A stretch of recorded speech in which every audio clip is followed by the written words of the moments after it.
പ്രണയം അതിൻ്റെ പാരമ്യതയിലെത്തി നിൽക്കുന്ന ഒരു അവസരത്തിൽ ബഹുമാനപ്പെട്ട ഉമർ റളിയല്ലാഹു അൻഹു പ്രവാചകർ സ്വല്ലല്ലാഹു അലൈഹി വസല്ലമ തങ്ങളോട് ഇങ്ങനെ പറയുന്നുണ്ട്: നബിയെ, ഈ ലോകത്ത് ഞാൻ കഴിഞ്ഞാൽ എനിക്ക് ഏറ്റവും ഇഷ്ടം അങ്ങയോടാണെന്ന് പറയുന്നുണ്ട്. നബി സല്ലല്ലാഹു അലൈഹി വസല്ലമ തങ്ങൾ പറഞ്ഞു: ഉമറെ, അത് പൂർത്തിയായിട്ടില്ലല്ലോ. ഉമർ റളിയല്ലാഹു അൻഹു വീണ്ടും ഒന്ന് ചിന്തിച്ചിട്ട് പറഞ്ഞു: നബിയെ, ഇപ്പോൾ എനിക്ക് ഈ ലോകത്ത് ഏറ്റവും ഇഷ്ടം അങ്ങയോടാണെന്ന് പറഞ്ഞു. ഇത് കേട്ട റസൂൽ കരീം സ്വല്ലല്ലാഹു അലൈഹി വസല്ലമ തങ്ങൾ പറഞ്ഞു: ഇപ്പോഴാണ് ഉമറെ നിങ്ങളുടെ ഈമാൻ പൂർത്തിയായിട്ടുള്ളത് എന്ന് പറഞ്ഞു.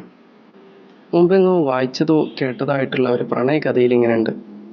അവർ തമ്മിൽ കാണാൻ ചെന്ന സമയത്ത് ഒരാൾ മറ്റൊരാളുടെ വീട്ടിലേക്ക് ചെന്ന സമയത്ത് വാതിലിൽ മുട്ടിയിട്ട് ചോദിച്ചു: ആരാണ്? അവിടുന്ന് പുറത്തുനിന്ന് മറുപടി പറഞ്ഞു: ഞാനാണ്.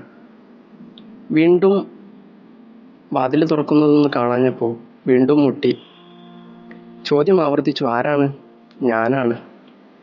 മറുപടി ഒന്ന് കാണാഞ്ഞപ്പോൾ വീണ്ടും മുട്ടി. അപ്പോഴും ചോദ്യം ആവർത്തിച്ചു: ആരാണ്? നീയാണെന്ന് പറഞ്ഞു. അപ്പോഴാണ് അവിടുന്ന് വാതിൽ തുറന്നു കൊടുത്തത്.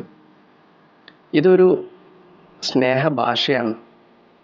സ്വയം അലിഞ്ഞ് ചേർന്ന് ഞാനെന്ന ഭാവമില്ലാതായി നീ മാത്രമായി മാറുമ്പോൾ അവിടെ പ്രണയം അതിൻ്റെ ഔന്നിത്യത്തിലെത്തി നിൽക്കുകയാണ്. ഇതിനെയാണ് ചരിത്ര സംഭവം നമ്മോട് സൂചിപ്പിച്ചത്. നമുക്കും അവരെ പോലെ പ്രണയിക്കണ്ടേ റസൂൽ സല്ലല്ലാഹു അലൈഹി വസല്ലമ തങ്ങളെ? അള്ളാഹു ഇതിന് തൗഫീഖ് നൽകട്ടെ. സല്ലല്ലാഹു അലാ മുഹമ്മദ് സല്ലല്ലാഹു അലൈഹി വസല്ലം.